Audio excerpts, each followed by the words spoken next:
Maroon Spirit 954. This is week 8 of the 13 fiscal week project.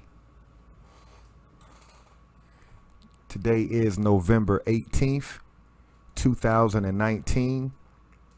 And of course, we are talking about those American descendants of slavery with the Maroon Nation that was constructed and operated in what we know now as the state of Florida. And we're also talking about those black Native Americans that constructed the Seminole Nation that were also in the state of Florida. And we're talking about that beautiful black history that we never learned about in school. Tonight's Dr. Carter G. Woodson quote from The Miseducation of the Negro states the following: "In the church, where we have much freedom and independence, we must get rid of preachers who are not prepared to help the people whom they exploit. The public must refuse to support men of this type. Ministers who are the creations of the old educational system must be awakened. And if this is impossible, they must be dethroned. Those who keep the people in ignorance and play upon their emotions must be exiled. The people have never been taught what religion is. For most of the preachers find it easier to stimulate the superstition which develops in the unenlightened mind. Religion in such hands then becomes something with which you take advantage of weak people. Why try to enlighten the people in such matters when superstition serves just as well for exploitation?" Dr. Carter G. Woodson, The Miseducation of the Negro. Tonight's black inventor, Mr. A.B. Blackburn, invented the railway signal, federal patent number 376362, January 1st, 1888. Mr. A.B. Blackburn also invented the spring seat for chairs, federal patent number 380420, April 3rd, 1888. And Mr. A.B. Blackburn, last but not least, invented the cash carrier, federal patent number 391577, October 23rd, 1888. Definitions: school, any institution at which instruction is given in a particular manner. The next definition: education, an enlightening experience. The third definition: American, noun, a native or citizen of the United States.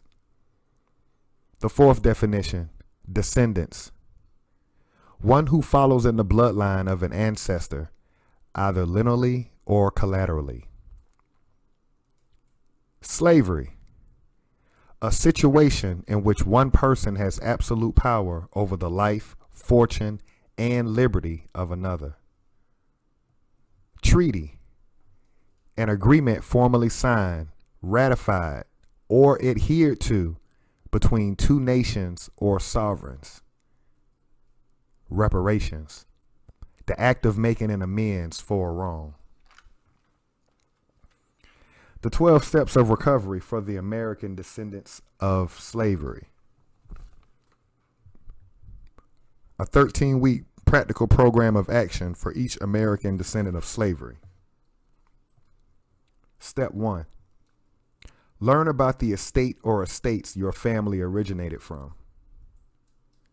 Step 2. Who established that estate? Step 3. What nation and confederacy had jurisdiction over that area prior to the European? Step 4. Ask all nonprofit organizations you attend what's your position on reparations. Step 5. They either support it or they don't. No support, no money. However, if they support it, then immediately children and adults need weekly classes free of charge about steps 1, 2, and 3, and field trips to ADOS landmarks in that city, county, and state. Step 6. Don't support European holidays for the remainder of the year. Step 7. Avoid spending money with any small business that doesn't hire your people. Step 8. All businesses need operating cash. Spend money with American black businesses. Step 9. All other groups rely on our energy and operating cash to survive. Set the trends of making other groups follow our lead and support our clubs, services, products, and entertainment. Step 10. The United States government is bankrupt. The Federal Reserve prints money, i.e. quantitative easing. It also burns money, i.e. quantitative tightening. The U.S. dollar hasn't been backed by gold since Richard Nixon in 1971. The government operates off the full faith of its citizens to pay debt and taxes. American descendants of slavery no longer have faith in the United States government. This is why financial support will be altered, stopped, and redirected. Step 11. Teach your kids 1 hour a day about their history on this land. Subsection A. Have them learn about a black inventor. Subsection B. Have them know about our heroes. Subsection C. They should know the European that conquered the estate you live in. Subsection D. They should know the nation of people prior to the European invasion, militarily and culturally. Step 12. Practicing these steps will educate us on the land we're claiming, America, and attaches us to the history and laws of the United States government. Every estate American descendants of slavery live in should have steps 1, 2, and 3 advertised via social media, radio, and newspaper.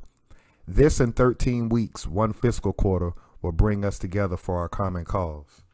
The Maroon historical points. Point 1. Their black skin made them easy targets to identify, so black became a badge of bondage. Point 2. Were Maroons and black Native Americans escaping slavery or breaking the law? Point 3. Outlaw slave colonies were called Maroon colonies. Point 4. Maroon leaders were first and foremost military officers. Point 5. Maroons paid a small agricultural tax to be used for common defense. So last week we got into the Black American Seminoles and Maroons in Mexico. And we're going to hit the quick recap on that. Point 1 of the recap, Wildcat negotiated for his sovereign nation with President Santa Anna of Mexico. Point 2, in return for American Army pay and some farmland for their families. Point 3, Seminole and Maroon men served as military colonists along the Rio Grande border. Point 4, Wildcat was also appointed a judge and commissioned colonel. Next point. Wildcat and John Horse drove out Texas Rangers and unemployed Texans with 60 Seminole fighters. Next point. Seminoles wouldn't follow wrong orders, but they were always triumphant. Next point. Maroons from Texas, black Mexicans, and Indian Territory blacks flocked to the Seminoles in Mexico. Next point. John Horse and the Seminole Nation refused to take political sides between the ruler of Coahuila and other politicians. Next point. 1856, the United States government declared that Seminoles were not a part of the Creek Nation, but independent. So as we got into the black Native Americans, the black Seminole Nation, and the black runaways or black Maroons, today known as the Black American descendants of slavery, we all know that all of those people, over 3,000 people, were in Mexico once the Seminole Nation agreed to terms with Santa Anna, the president of Mexico during that time period.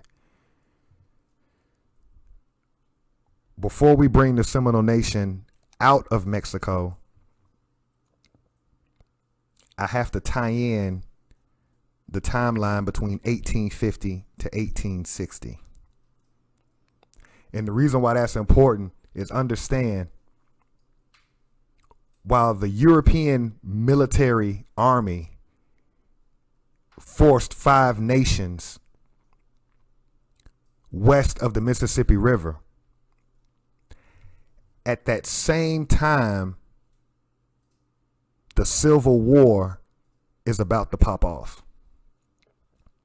So you'll notice in this story, in this part of our history, which is a story that's never told to us, if you notice, I'm never talking about plantation life.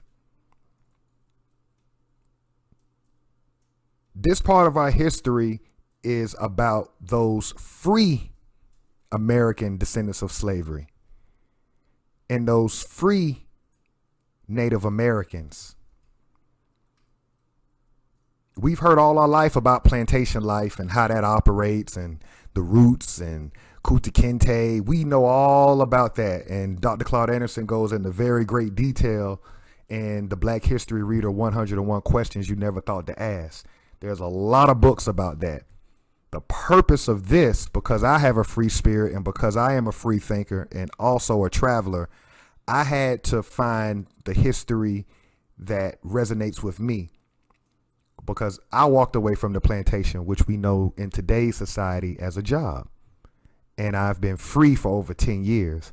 So it bothered me teaching my son about our history. It bothered me that it was such a low frequency or a negative energy when I'm talking about our history. So I made it my purpose to find out the other side of the coin. What's heads on the coin? We all know tails. Tails was slavery. There were slaves, no doubt about it. There were people that were locked up. Just like we got people in 2019 in the month of November that are locked up. They're in slavery. They're working for free. They're working for pennies on the dollar. We get that. But there's also a lot of free people out here. So this part of our history is about those free blacks. Harriet Tubman was one. The people that were a part of the Maroon Nation were free. The people that were part of the Seminole Nation, these are black people. Understand that. These are black people. So now what I want to do is I want to tie in, because it's not tricky, but I want to take my time and I want to walk us up to the Civil War and how all of this ties together with the Seminole Wars and Seminoles going into Mexico. Instead of me using the word Seminole, I'm going to say those black Seminoles, those black runaways, Maroons, those black American descendants of slavery, going west of the Mississippi, going into Mexico, coming back out of Mexico. All of this coincides with the Civil War. All right, so let's get into the timeline for tonight. Before the Civil War, slaveholders tried to nail down and secure this sick system of chattel slavery. All right, so this whole military conquest by the European, it's trying to set up a system of chattel slavery that never really worked.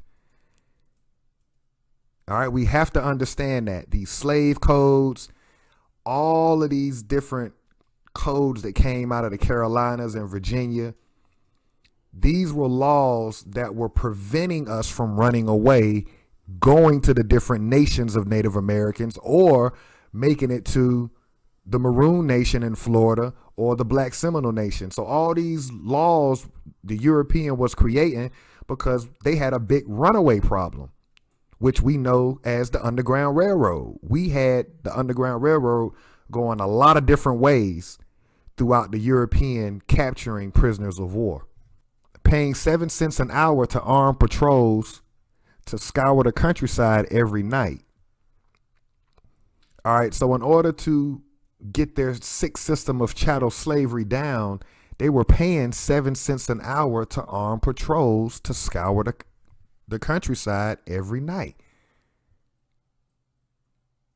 So these European peasants that were on ships that were being brought over here to North America into these colonies, they were then hired and paid 7 cents an hour to catch runaways. That was their job. This is where you get your slave patrol, which ends up morphing into your police. It is what it is. When you understand history, you understand the names have changed, but the concept hasn't. Beatings awaited Maroons, women, or children walking without a pass. All right, so in order for them to stop runaways and to suppress the Underground Railroad, it was so many people running away that the Europeans came up with a pass system. You had to have a pass, and if you didn't have a pass, then you were subject to be beat, whether you were a man, woman, or child. Take that concept of a pass. I think we've all heard of that concept in school. You had to get a pass to be in the hallway in between classes. So history is very important because I'm speaking from fruition. I'm not speaking from hope. I'm not speaking from belief. I'm not speaking from faith. I'm not speaking from trust. I'm speaking from a fruition state of being. History clears up your politics on this land. Once you know your history, politics becomes very clear. Maroons were tracked with dogs. Anti-slavery Europeans were warned, tarred, and feathered. So not only were you beaten if you didn't have a pass, you were also attacked by dogs. And it's funny that in the month of February, which happens to be Black History Month, we all have seen the videos of the fire department and the police department. Let me start with the fire department first, hooking up water hoses and spraying our people. This was 60 years ago. We also saw the police officers, aka slave patrol, sicking canine dogs on our people. Well, we understand where they got that concept from. They were doing that in the 1800s. But more importantly, let's go to this other point. Anti-slavery Europeans were warned, tarred, and feathered. So we've all read the Willie Lynch letter. If you haven't read the Willie Lynch letter, read the Willie Lynch letter, because a lot of the versions of punishment that he described for American blacks that were in slavery to instill fear among the other ones, we also see that they were doing that to their own people. If you were assisting American blacks or America or Native Americans in escaping from slavery, then you were also tarred and feathered. So that went both ways. Europeans feared an uprising could happen at any time. So once again, they're occupying the land. There was a price to be paid for that. To do black-skinned people the way that they were doing them as they were gaining military ground on this land, it meant that they had to live in fear. So they were always in fear of an uprising, which is why, which we learned earlier in the First Seminole War with James Oglethorpe and Fort Negro, they always had militias. You could call it a militia. You could call it the Tennessee Volunteers. You can call it the Patriots. Regardless of the fact, they always had to arm European peasants that were coming to this land because they were in fear. Slaveholders on the East Coast always feared nearby Native American communities for sabotage, subversion, and a haven for Maroons. So once again, the fear is live and well. 1855, the Melungeons. 1855, Tennessee Melungeons were legally free persons of color and married Maroons. All right, so we can see in the area of what we know as Tennessee, the natives of that area were called Melungeons. They were legally free persons of color and married Maroons. Now understand, they were legally recognized as free persons of color by the European. The natives on this land did not operate like that. This is Europeans coming over here, and in their legal construct, they considered this group of people to be legal free persons of color, right? And they also would marry runaways, all right? They would marry the black American descendants of slavery that were escaping the legal construct of slavery. In that same year, 1855, North Carolina Melungeons were forbidden to marry Maroons, right? So on one end, they're considered free persons of color. At the same time, shortly thereafter, they're legally forbidden to marry black runaways. The decades between the American Revolution and Civil War, black Native Americans and Maroon societies were reported in New Jersey, New York, Delaware, Maryland, Virginia, Carolinas, Connecticut, Tennessee, and Massachusetts. All right. So the decades between the American Revolution and the Civil War, we can see that black Native Americans were all up and down the East Coast, all the way down to South Carolina. Remember, Georgia didn't exist. Georgia didn't become a state until James Oglethorpe created that buffer state, which was a military project to stop black Native Americans or black American descendants of slavery who were escaping the legal construct of slavery from escaping into Florida. So we can see we had societies running all up and down the East Coast in between the American Revolution and up to the Civil War. Massachusetts had a hose blending of Native Americans and Maroons. All right, so Massachusetts was widely known for Native Americans and runaways to commingle. So understand, a lot of the population, if they're commingling and they're marrying, then understand that Native Americans and these runaways were having kids. So let's assume that these kids were going to be dark-skinned kids. The European didn't care about whether they were Native American or whether they were runaway. Europeans were only concerned with what's your skin color. They didn't care about lineage and bloodline. They were going to classify from an accounting standpoint based on skin color. All right. So now in the plains, right, which is west of the Mississippi River, understand, once Andrew Jackson with the Indian Removal Act started to send those 5 nations west of the Mississippi River, they encounter a whole new group of Native American and their nations west of the Mississippi River. And I just want to name a couple of those for you.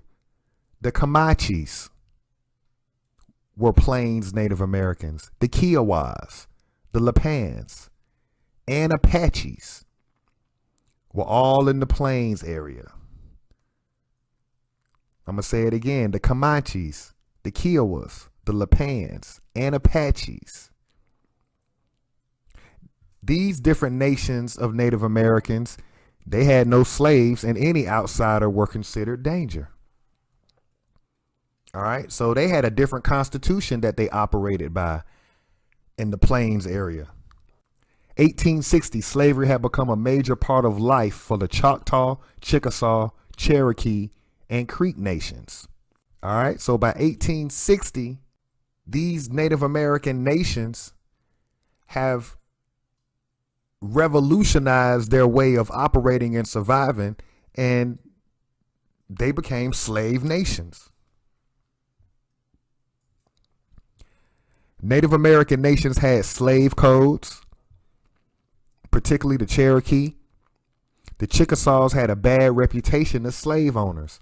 So understand, it wasn't just the European with slave codes. You even had the Cherokees had slave codes. And the worst out of all those nations, The Chickasaws had a bad reputation when it came to enslaving black Native Americans or black American descendants of slavery. Native American slave codes consisted of the following: control the men and women, prevented learning to read and write. If escape was attempted, other members would assist in catching them. All right, so we can see how the Native American slave codes, they ran parallel with the European slave codes as far as not allowing the enslaved to read or write. Controlling the men and women, and if you escape, then basically other members would assist in trying to catch you.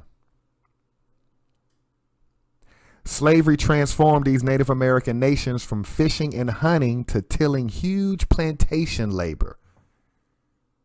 So understand the shift that's going on within the 1850s and 1860s. A lot of these American nations of Native Americans, they are starting to get the system of slavery down pat. So they've changed the way that they survived, and now they have plantations themselves.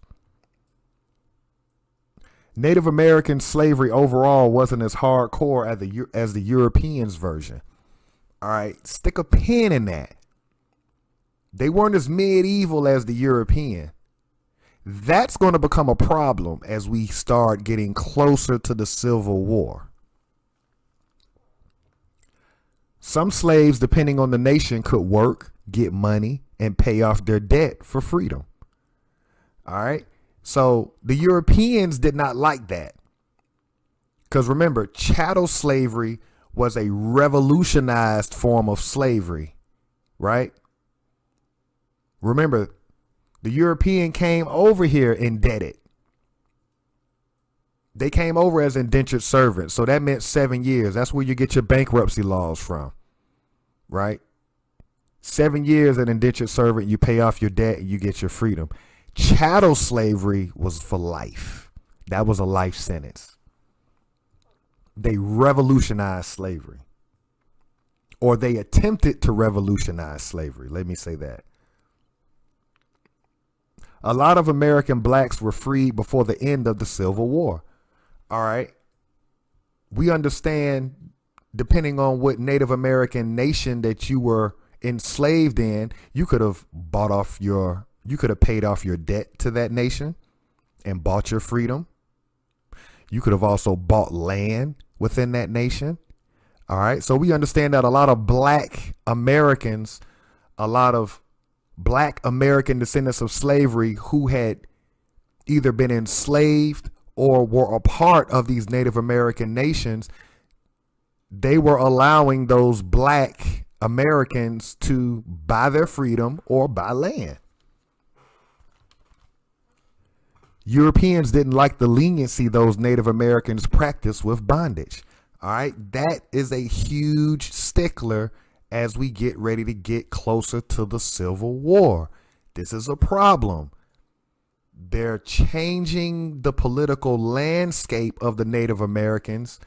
The Europeans are enforcing their lifestyle and their way of occupying the land on other Native American nations. And those Native American nations are buying into this new lifestyle, but they're not hardcore enough, and that's going to become a problem. The Civil War pitted brother against brother within the Native American nations. See, we were always told about the Northern European going against the Southern European, but they neatly edited out a very important part of the Civil War. The Civil War pitted brother against brother within the Native American nations. Mixed bloods committed to slavery.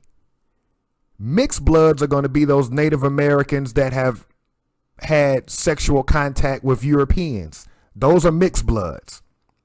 They're committed to slavery. They clashed with full bloods and their black maroon allies. So the Native Americans that were marrying or reproducing with Europeans, they were down with slavery all the way. Those full-blooded Native Americans that were marrying and reproducing with runaways or black Native Americans, that was the internal fight within the natives on the land. 1861, Native American territory was surrounded by the Confederacy and flooded with its agents. So by 1861, remember, when those 5 nations in the Indian Removal Act started moving west of the Mississippi River, remember, a lot of Native Americans died in the Trail of Tears. At the same time, the Europeans were bringing over a lot of their peasants from Europe. So as the Native American population was decreasing, the European population on this land was increasing because they were the ones on those ships. Now, by 1861, Native Americans were surrounded by the Confederacy and flooded with its agents. Watch this. When the European founded its government, the United States, 1776, 1789, that was the Union. By 1861, those southern estates had separated from the United States government and they formed a confederacy. How were they able to form a confederacy? How can Europeans coming from Europe, they come from governments that were run by kings and queens? Who taught them how to set up confederacies?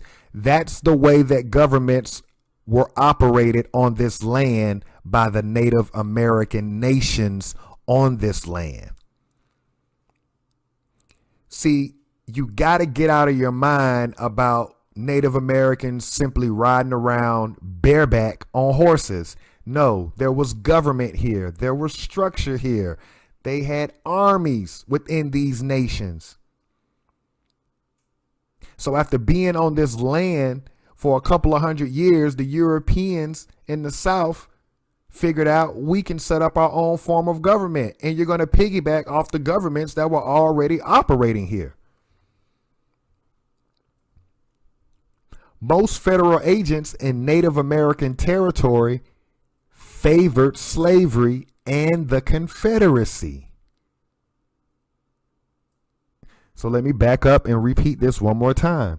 1861, Native American territory was surrounded by the Confederacy and flooded with its agents. So the Europeans had their Confederate agents within Native American nations, within Native American territories. They were intermingling, they were marrying, they were reproducing. They had their agents within their nations. Most of the federal agents are going to come from the United States government. That's not the Confederacy. That's 2 separate governments. Keep that in mind. The Confederacy is the Confederate flag. The flag represents a completely separate nation than the Stars and Stripes, which would have been the United States government. So you got agents from the Confederate, and you also had federal agents in the Native American territory, and they favored slavery and the Confederacy. So they were on the same team. Even though they had separated and formed their own confederation, the federal agents were like, it's all good, because at the end of the day, we're all foreigners. We're all occupying from a military standpoint. So any agent is a good agent. Understand that. Confederate officials arrived to control operations, but U.S. government was nowhere in sight. So you got federal agents and you got Confederacy agents, but the Confederate officials arrived to control operations. Let's make sure that this thing stay profitable and make sure that the day-to-day tactical things get done. And the United States government was nowhere in sight. So they were going to let the Confederacy operate the way that it wanted to operate. You've already infiltrated these Native American nations. We've already got these Native American nations down with slavery, right? We just got to get them to get medieval like how we practice it within our colonies. That's the only big thing right now. But we're going to monitor you and we're going to make sure that you're doing it the way we want you to. 1861. Sorry, let me back up.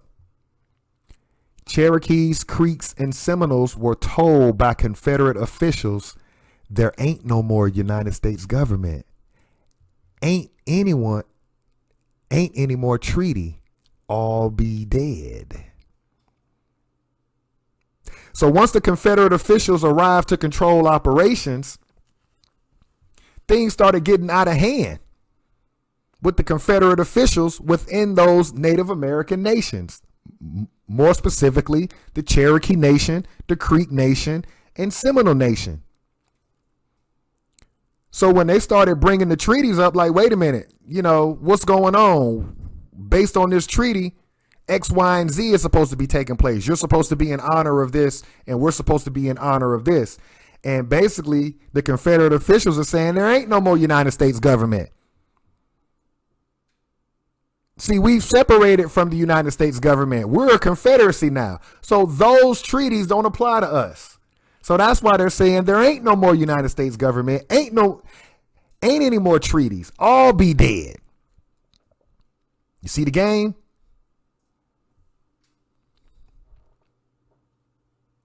(1861) when Fort Sumter surrounded in April, Chickasaws and Choctaws had signed treaties with the Confederacy. You see that? The Chickasaws and the Choctaws, they went into agreements with the Confederacy. Meanwhile, the Confederacy is telling the Cherokees, the Creeks, and the Seminoles there ain't no treaty. August of the same year, leaders of the Native American nations allied with their members to the new Confederacy. So they played a double-edged sword game on them. The southern states that separated from the Union, they were able to say, hey, we don't honor those treaties because we're not the United States government. We're our own government now. So you got to do a deal personal with us. So then it took the first two Native American nations were the Chickasaws and the Choctaws. They were like, all right, well, we'll do business with you. And then after Fort Sumter surrendered, then the other Native American nations were like, all right, well, we'll do treaties with you too, because you're not honoring the United States government treaty. The United States government was nowhere to be found. Its officers were nowhere to be found in the South at that point. So you understand what's going on here.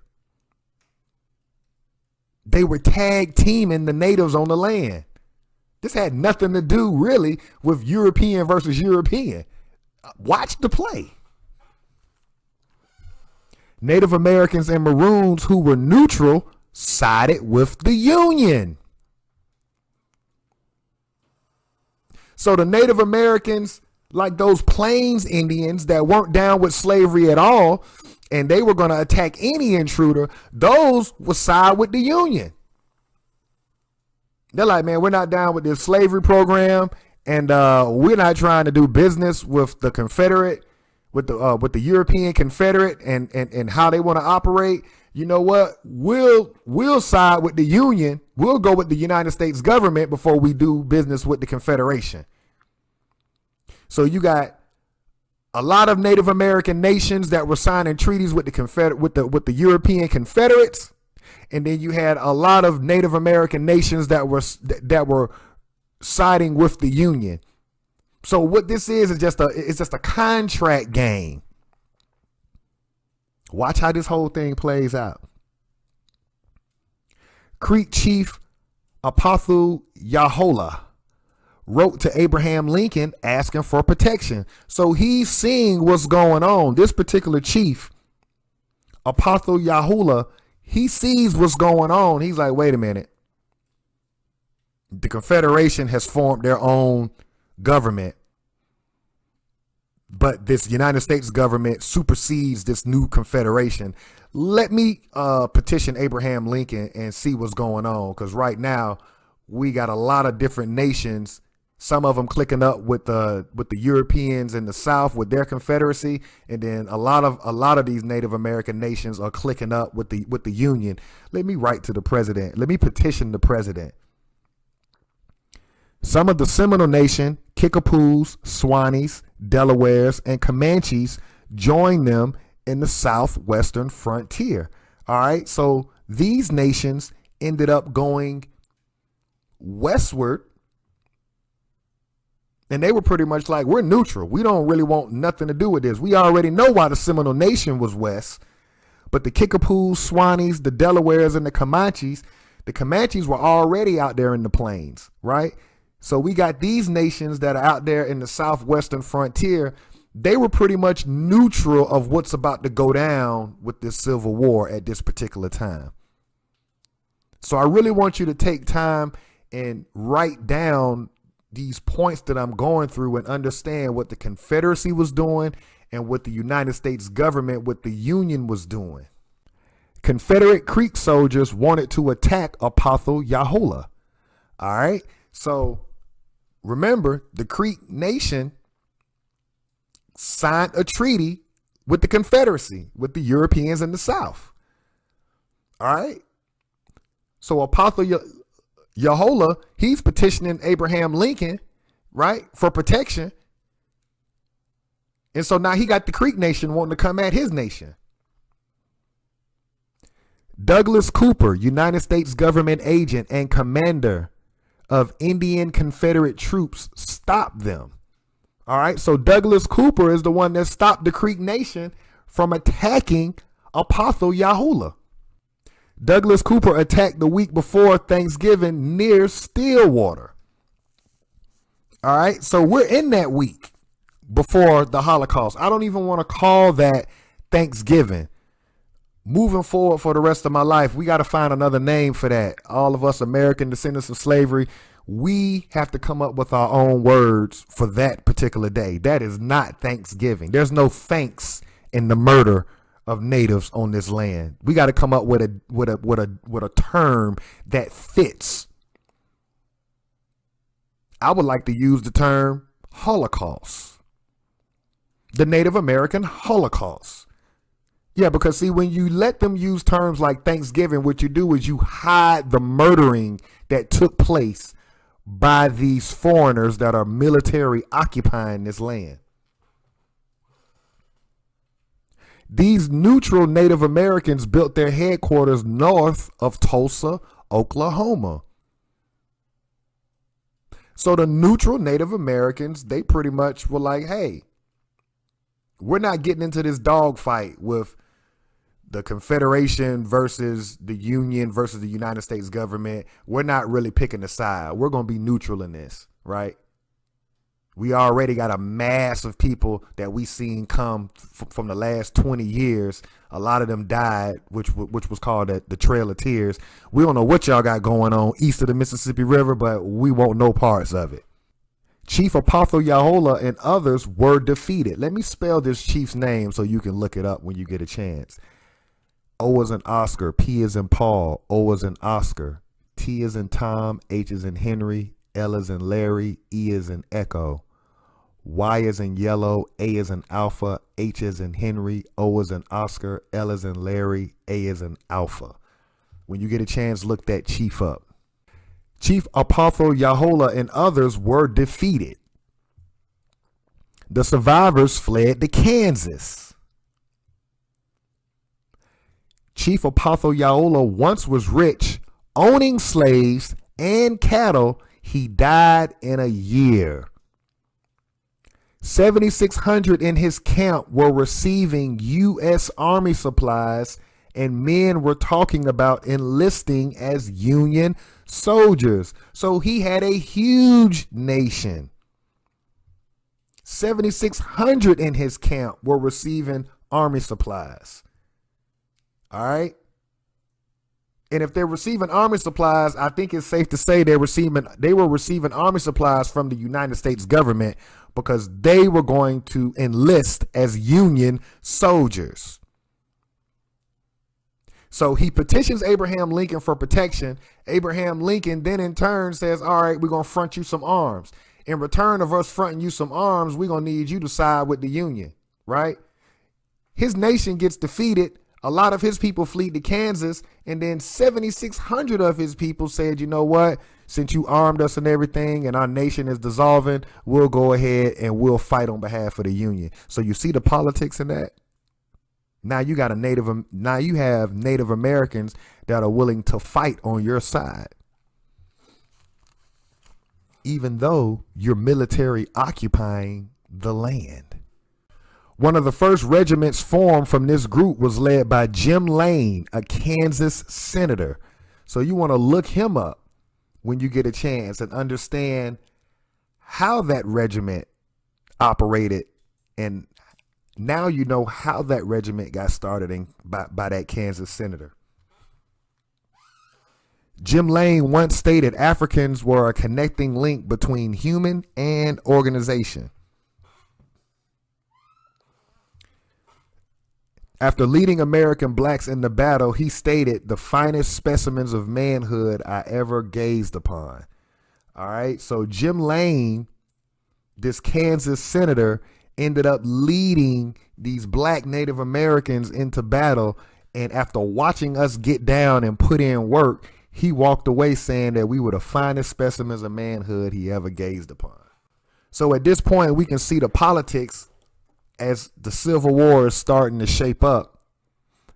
And what we can see is it was all about infiltrating the Native American nations that were down with the plantation lifestyle and the slavery lifestyle. They had their agents bedded within these nations, reproducing with these Native Americans. They were called mixed bloods. They wanted slavery. And then you had those full bloods who were black Americans, black Native Americans, who were also marrying black runaways and marrying black Native Americans as well. So the mixed blood or the light skin, they were for the plantation lifestyle because they had European blood. And then you had those full-blooded Native Americans that were not necessarily down with it. But you got agents coming out of both European governments, agents coming out of the United States government, which was also known as the Union. And you had agents coming out of the Confederation, which was also known as the rebels in the South. Right? So the rebels in the South coming out of that Confederation, which was a newly formed government, they could play dumb to the treaties that the United States government had signed with Native American nations. They could say, hey, those treaties don't apply to us. You got to sign treaties with us. So here's where we are at this point coming into the Civil War. You've got those black Native Americans from the Seminole Nation and the Maroon Nation. You've sent them and 4 other nations west of the Mississippi River. At the same time, you've got those Creek, Cherokee, and other Native American nations that are east of the Mississippi River, close to the East Coast. You've indoctrinated them into your lifestyle of plantation and slavery. And so now that you got those ones you love to hate, that you can't beat, that you just had to get out of the way, pretty much, y'all just go west. We can't beat you. Y'all just go west. Now that you got those ones that you love to hate out the way, now you can work on these other groups of black Native Americans and infiltrate them and break them down into your European lifestyle. And so we can see how this thing is starting to come to a head, and we're about to go into the Civil War. So we can see how the first 3 Seminole Wars, coupled with the Indian Removal Act, simultaneously breaking the will of those nations east of the Mississippi River, making them do dual contracts with two separate nations, one with the United States government, one with the Confederation, so you can see how they are dissolving the nations on this land. So as I close out this particular video, I got to give a shout out again to Dr. Carter G. Woodson, The Miseducation of the Negro, Dr. Claude Anderson, The Black History Reader, 101 Questions You Never Thought to Ask, Afro-Americans and European Holidays, A Mental Genocide, Dr. William Katz, Taj Tariq Bey, Tone Talks, Yvette Carnell, Professor Black Truth, Taj Tariq Bey, Jordan Maxwell, Manly P. Hall, Yusuf L. There's a lot of different people out there that you can get game from and then pull this whole story together about our history. And there's a lot of drama over the last couple of weeks, and I never get into drama because when you lock in on a goal, you stay focused on the goal. But the hashtag ADOS, or the acronym ADOS, the first letter in that acronym is A. The A stands for American. Black Americans, you need to start learning your history on this land. Put your religious book down and deal with American history. We've been here 400 years, and most of us know nothing about the estate that our bloodline originated in or goes back to as far as you can go. So your great, great, great, great, whether you trace your bloodline back to South Carolina, Mississippi, Alabama, Georgia, you should know about the history of the estate that your bloodline comes from. You are American. But we are so far off historically with American history that current day politics are able to just spin a lot of us that are not grounded. They're able to spin you off into all these weird ideologies that you can just identify with whatever you want to be. You can be a telephone pole. You can be a woman. You can be a man. How about you just be American? If you're Black American, this has nothing to do with immigrants. And if you're immigrant and you're listening to these videos, it's no disrespect. Your people weren't here. I'm talking about the people who bloodline go back to the 1800s, to the 1700s.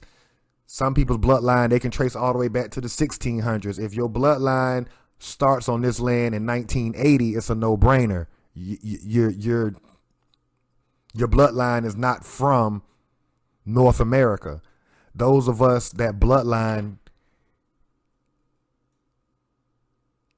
is deep within this soil, we need to start understanding American history. More importantly, our history. Because yes, slavery was a part of our history. Also, freedom was a part of our history. And reparations is going to be a part of our history. But we have to know our history, because once we understand our history on this land and we understand what the European has done to us on this land, made us prisoners of war.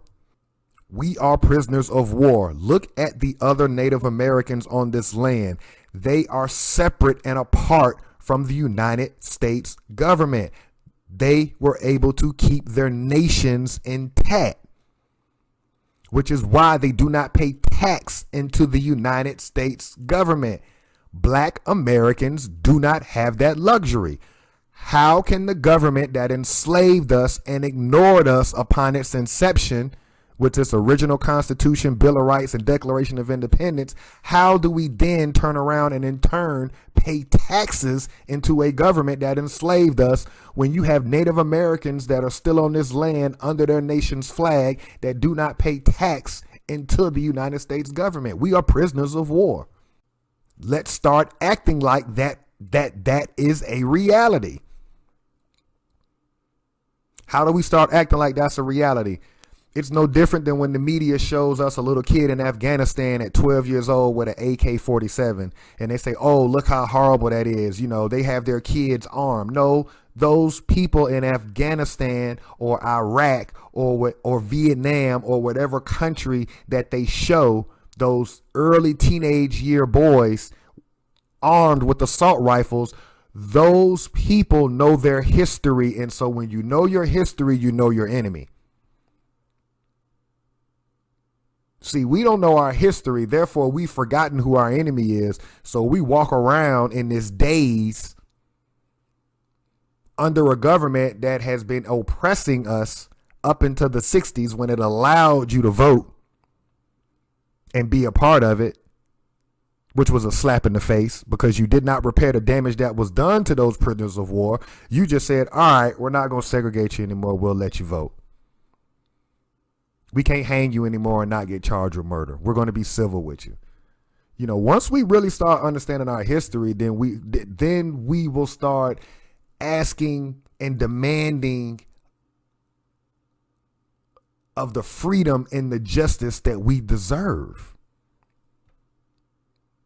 But as long as we keep the wrong idea, we're going to keep the wrong idea. So you have a huge European holiday coming up next week. It's called the Native American Holocaust, and hopefully it's going to be very hard for a lot of our families. I call it the old Negro tradition. They're going to be diehard on buying that bird that they only buy once a year and doing a whole lot of other things. My suggestion is still get together with your family, but just switch it up. Instead of doing the turkey, say, you know what, let's do some seafood. Or let's do spaghetti. Like, why do we have to just, if you can't break the habit all the way, at least eat something else on that day. Or you can really get radical with it and say, you know what, we're gonna take that Native American Holocaust Day and we're gonna turn it into Dr. Carter G. Woodson's Day. You know, we have that right as creators, as gods, as free thinkers.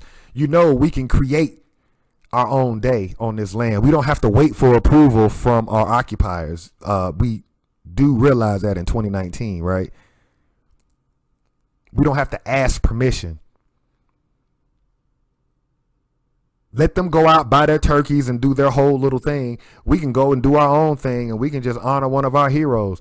I'm going to keep saying Dr. Carter G. Woodson because there would be no Black History Month if it wasn't for Dr. Carter G. Woodson. So it seems like outside of Dr. Martin Luther King, which that's the only person, that's the only Black American that the federal government recognizes in our history, why not the first one that we recognize without the United States government's approval? Why not it be Dr. Carter G. Woodson? You wouldn't have Black history without him anyway.